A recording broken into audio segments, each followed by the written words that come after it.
కాననేమిట దేహాభిమానమెడలును అట్టి చూపభ్యసించు వేదాంత విదుడు. వినుము, దేహాభిమానము వీనికెళ్ళ మూలము. అసలు జీవి ప్రతిదానికి ఈ మొత్తం సమస్యలలో, ప్రపంచంలో ఉండే అన్ని సమస్యలకి దేహాభిమానం మూలం. మనం ఆ దేహాభిమానాన్ని ఎలా విడిచిపెట్టాలో రమణ మహర్షికి సంబంధించిన పుస్తకాలు చదవడం ద్వారా గ్రహించాలి. ఇటీవల ఇంకా మీ సమాచారం కోసం చెబుతున్నాను, హైదరాబాదులో శివం రోడ్లో ఉన్న రమణాశ్రమం వారు, రమణ మహర్షి ట్రస్టో రమణాశ్రమం ఉంది అక్కడ. వారు ప్రత్యేకంగా కొన్ని పుస్తకాలన్నీ తెలుగులోకి చక్కగా అనువాదం చేసి వేశారు. మహానుభావులు పెంగళి లక్ష్మీకాంతం గారి కుమారులు పెంగళి సూర్య సుందరం గారిని అద్భుతంగా చక్కని తెలుగులో అనువాదం చేశారు. అనువాదాలు చాలామందికి చేతకవు, ఏవో కృత్రిమంగా ఉంటాయి, కానీ వారి అనువాదం చాలా బాగుంది. నేను చూసి చెబుతున్నాను. రమణ మహర్షి విశిష్టత, భగవాన్ విశిష్టత, నీ సహజ సిద్ధ స్థితిలో నువ్వు ఉండు, రమణ మహర్షితో ముఖాముఖి లాంటి అద్భుతమైన పుస్తకాలు ఉన్నాయి. కావ్యకంఠ గణపతిముని వారి మీద రాసినటువంటి 24 చత్వారింశ శ్లోకాలకి అనువాదం కూడా, తాత్పర్యాలు కూడా రాసి వ్యాఖ్యానం రాశారు. చాలా బాగుంది. ఇంగ్లీష్ పుస్తకాలకి చక్కని అనువాదం చేశారు సుందరం గారు, వారికి నమస్కారం. అవి దొరుకుతున్నాయి ప్రముఖ విక్రయశాలు, లేదా మీకు శివం రోడ్లో ఉండే రమణాశ్రమానికి వెడితే తెలుస్తుంది. అక్కడ బతుకమ్మ కుంటలో ఆ ఆశ్రమం ఉంది. అలాంటివి చదివితే దేహాభిమానం పోతుంది. ఏమిటి, ఆయన ఎలా విడిచిపెట్టగలిగాడు 16 ఏళ్ల వయసులో? చావును ఆయన తెచ్చిపెట్టుకున్నట్టుగా ఉండి అలా కూర్చుని నేను దేహం కాదనే విషయం తెలుసుకున్నాడు. అది తెలుసుకుంటే చాలా కోరికలు తగ్గిపోతాయి, చాలా ఆశలు తగ్గిపోతాయి. అసలు మన ఒళ్ళు ఎలా ఉందో మనకి సర్వాభరణ సమన్వితమై ఉన్నా మనకేం పట్టదు, సర్వాంగ క్షౌరమైనా మనకేం పట్టదు, అన్నీ ఒకలాగే ఉంటాయి. ఆ ఒకలా తీసుకోగలిగితే ఎలా ఉన్నామనేది పెద్ద సమస్య కాదు. సంపదలు ఉన్నా ఒకటే, పోయినా ఒకటే. అంటే వినుము, దీని దేహాభిమానము వీనికెల్లా దొరకొనుట. దేహాభిమానాన్ని విడిచిపెట్టడం, త్వరగా దొరకనుట ఎంత శాంతునకునైనా సాధ్యపడదు. కేవలం ఎంతో శాంతంగా ఊరికే నేను అన్నీ వదిలేశానండి, పిల్లలకి అప్పగించానండి, లేకపోతే నేను ఎప్పుడు సంగీతం వింటానండి, సాహిత్యం చదువుతూ ఉండే, నేను ఎప్పుడు ఆధ్యాత్మిక ప్రవచనాలు వింటూ ఉంటాను, ఇవన్నీ గొప్పలు చెప్పుకోవడానికి పనికొస్తాయి, కానీ చాలా కష్టం. ఇది చిత్తశుద్ధిగా జరుగుతోందా అనేది ఎవరికి వారే తెలుసుకోవాలి. వారి ఉపన్యాసం వినడం ద్వారానో, వారు కూడా ఉన్నందు ద్వారానో, వారికి సేవ చేసినందు ద్వారానో మనం ఆత్మజ్ఞానం కలుగుతుందనుకోవడం పొరపాటు. మనకి మనం మననం చేసుకుంటేనే కలుగుతుంది. శ్రవణ, మనన, నిదిధ్యాసన. మూడోది కూడా నిదిధ్యాస. దాని ఎందే పూర్తి సంపూర్ణమైన దాన్నే ధ్యాసితం ఇచ్ఛ దిధ్యాస. అదే ధ్యానం, అదే ఆలోచన, ఆత్మవిచారం అంటారు దాన్ని. అదే నిదిధ్యాస. అది నిర్వికల్ప సమాధికి దారి చూపిస్తుంది. అంచేత అలా చేయితే తప్ప కాన ఏమిటో దేహాభిమానం మెడలు. ఏం చేస్తే దేహాభిమానం పోతుంది? దేహాభిమానం పోతే ఇంకా కులం ఏమిటండి, మతం ఏమిటండి, ప్రాంతం ఏమిటండి, పూంస్తం ఏమిటండి, స్థిరత్వం ఏమిటండి, ఎందుకు ఉంటుందండి అసలు? అట్టి చూపు అభ్యసించు వేదాంతం. అదే చెయ్యాలయ్యా ఎంతసేపు.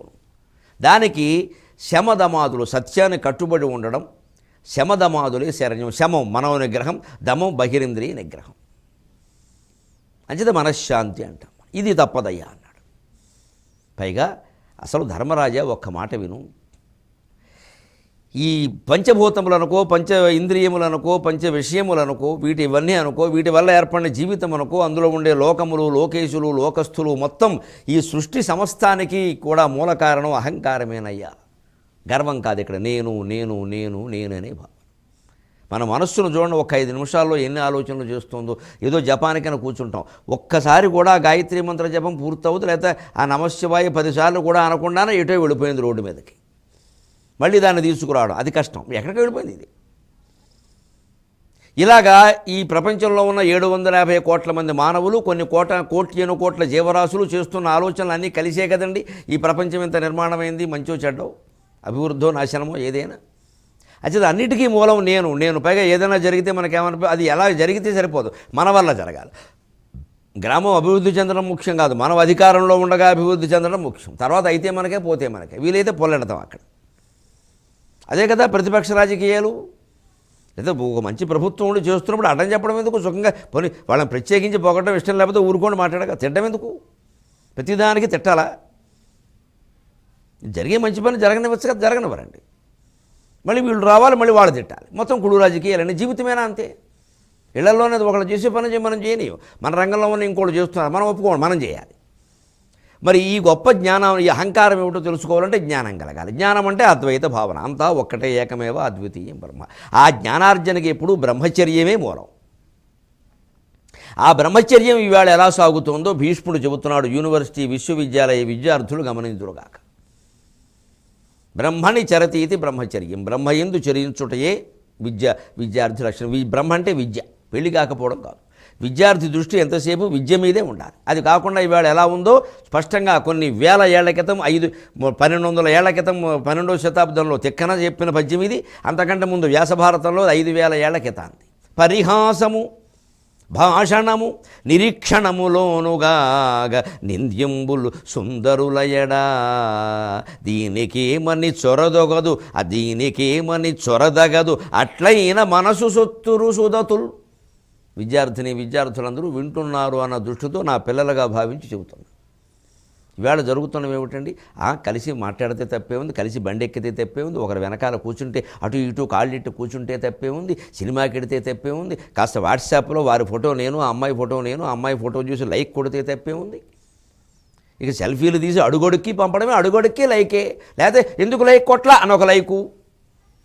ఇవి వచ్చా ఇదివరకైతే సెల్ ఫోన్ ఏదైనా మోగితే మాట్లాడేవాళ్ళం, లేకపోతే లేదు. ఇప్పుడు అలా కాదండి, మాటిమాటికి చూసుకోవడమే. ఏమిటో గుండు కొట్టుకుంటుందో లేదో చూసుకున్నట్టే మాటిమాటికి. ఎందుకంటే ఎవరేం పంపించారు, ఏం పంపుతారు? నేపాల్ భూకంపం గురించి ఎవరో పంపరుగా. నువ్వు నిన్న మాట్లాడలేదే పెడతారు, నువ్వు నిన్న అక్కడ వీళ్ళు ఆ ఫోటో పెట్టలేదే, ఇదేగా మన గొడవ ఎంతసేపు. ఇదే క్రమంగా ఏమవుతుంది? ముందు పరిహాసం, వేళాకోడాలు, భాషణం, అనవసరంగా వాళ్ళతో మాట్లాడడం, అమ్మాయిలు అబ్బాయిలతో, అబ్బాయిలు అమ్మాయిలతో. కో ఎడ్యుకేషన్ వచ్చాకే వచ్చింది ఈ సంత అంతా. ఏదో బెరుకుతనం పోతుంది, బెరుకుతనం పోవడం కాదు, అసలు సిగ్గు లేకుండా పోయింది. బెరుకుతనం పోవడం మంచిదే, కానీ సిగ్గు లేకుండా అయిపోతే ఎలాగంటే బొత్తిగా. పైగా ఈ అవయవాలన్నీ ప్రదర్శించడం ఇవాళ బయట సమస్య లేదుగా, బయట ఎక్కడో గాలికి కొట్టుకుపోయింది. వేసుకోమంటే మహాపాపం అయ్యే. మాకు చెప్పడానికి మీరెవరు? నమస్కారం ఎవరు చెప్పరు? మొత్తం నేపాల్ భూకంపం చెబుతుంది అందరికీ జవాబు. అందుకని పరిహాసం కానీ, భాషణం కానీ, అలాగే నిరీక్షణం. ఇవాళ ఇది బాగా గొప్ప మాట, తెలుసుకోవాలి. వారి కోసం వీరు ఎదురు చూడడం, వీరి కోసం వారు ఎదురు చూడడం, దుప్పటి ముసుగొట్టుకుని కూడా ఫోన్ చూసుకుంటూ కూర్చోవడం, పొద్దున్న లేవగానే ఏమైనా మెసేజ్ వచ్చిందేమో, SMS సంక్షిప్త మధుర సందేశం, SMS ఏమైనా వచ్చిందేమో. ఇవన్నీ నింద్యంబులు సుందరుల ఏడ అమ్మాయిల ఏడ అబ్బాయిలు అని చెప్పాడు అప్పట్లో, అంతే కాబట్టి. కానీ ఇవాళ అమ్మాయిలకు కూడా చెప్పాలి, అబ్బాయిల ఏడ అమ్మాయిలు కూడా అంతే. ఇవన్నీ నింద్యంబులు. ఎందుకని? దీనికి ఏమని చొరదగదు గమనించండి. ఈ మాత్రం చేస్తే ఏమైంది? ఆ మాట ఎంత గొప్పగా చెప్పాడో తిక్కన గారు. అలతి ఎలతి పదాలతో అపూర్వమైన జ్ఞానం అంటే ఇది. దీనికేమని చొరదగదు. ఈ చేస్తే ఏమైంది? కొంచెమేగా, మాట్లాడడమేగా, బండి ఎక్కడమేగా, సినిమాయేగా, కలిసి తిరగడమేగా, విహారయాత్రగా, ఈ గా గా గా గా ఇంకేమీ మొత్తం బంగాళాఖాతం. దీనికేమని చొరదగదు. ఇది చిన్న పనే కదా అని చొరవ చూపించకండి. అట్లయిన మనసు సొత్తురు సుదతులు. ఇక చదువుకునే విద్యార్థిగా అమ్మాయి మనస్సులో పడింది అంటే వివాహం విద్యనాశాయి సర్వనాశాయి శోభనం అయిపోయింది అంతే. ఇంకా తర్వాత అక్కడి నుంచి నీవు లేక నేను లేను, నాను లేకు అక్కడి నుంచి దేవదాసు ఇంక మొదటి తయారు. ఇంక సీసా శాలువ కుక్క జగమే మాయ. ఆశ్చర్యం ఏమిటంటే తిక్కన గారు ఎప్పుడో 13వ శతాబ్దంలో బతికినటువంటి పెద్ద మనిషి సోమయాజి ఈ మాటలన్నీ ఎందుకు చెప్పాలమ్మా? ఇటువంటి చిన్న చిన్న మాటలతో ఉండే చిల్లర పద్యం ఓ రకంగా ఇది. భీష్ముడు చేసి చెప్పించాలా, తిక్కనగా రాయాలా దాన్ని? ఈ గ్రంథాలు సార్వకాలికాలు ఎప్పుడూ ఉంటాయని ఎందుకంటారు అంటే, ఆ మహానుభావులు మొత్తం మూడు లోకాలలోనూ 3 కాలాలలోనూ 4 యుగాలకి సరిపడిగా రాశారు ఈ భారతాన్ని. రామాయణం, భారతం, భాగవతం 3 అంతే. అందుకే ఇప్పటికీ అవే మిగిలాయి. ఏ రచనలు కావ్యాలు వచ్చినా వాటిని ఆధారంగా చేసుకుని వచ్చినవి. మనం ఆ విషయాన్ని గ్రహించి కాస్త విద్యార్థులందరూ ముఖ్యంగా విశ్వవిద్యాలయాలలో పిల్లల ప్రవర్తన గురించి పత్రికల్లో వస్తున్న వార్తలు చూస్తే తల్లిదండ్రుల కడుపు తరుక్కుపోతుంది, గుండె పిండేస్తుంది. ఏం చేయలేము, ఏం చెప్పలేము, వినరు. వాళ్ళు అక్కడ ఉన్నారు, పెట్టక తప్పదు, ఏమవుతారో తెలియదు. అందుకని ఆ బారిన పడకుండా కాస్త విద్య మీదే దృష్టి పెడితే పూర్తిగా మహత్తరమైనటువంటి మేధావులు మన దగ్గరే ఉన్నారు. అపూర్వమైనటువంటి శాస్త్రజ్ఞులు బయలుదేరాలి, ఆవిష్కరణలు జరగాలి. దానికి ఈ పద్యం ఏమాత్రం ఉపయోగపడినా నేను ధన్యుణ్ణి. మళ్ళీ 23:30 గంటల్లో మనం కలుద్దాం. అంతవరకు తెలుగు ఎక్కువగా వాడదాం, నీళ్లు తక్కువగా వాడదాం. ఈ కార్యక్రమాన్ని మీకు సమర్పించిన వారు కాంటినెంటల్ హాస్పిటల్స్ మరియు శ్రేష్టమైన ప్రేమ శ్రేష్ఠ ఆరు. మీ అభిప్రాయాలను, సూచనలను మాకు తెలియచేయాల్సిన చిరునామా భక్తి TV, care of Rachana television private limited, road number 92, Jubilee hills, Hyderabad 5,96,000. మా ఇమెయిల్ ఐడి bhaktihyd@gmail.com. మా వెబ్సైట్ www.bhaktitv.in. Phone number 9010222333.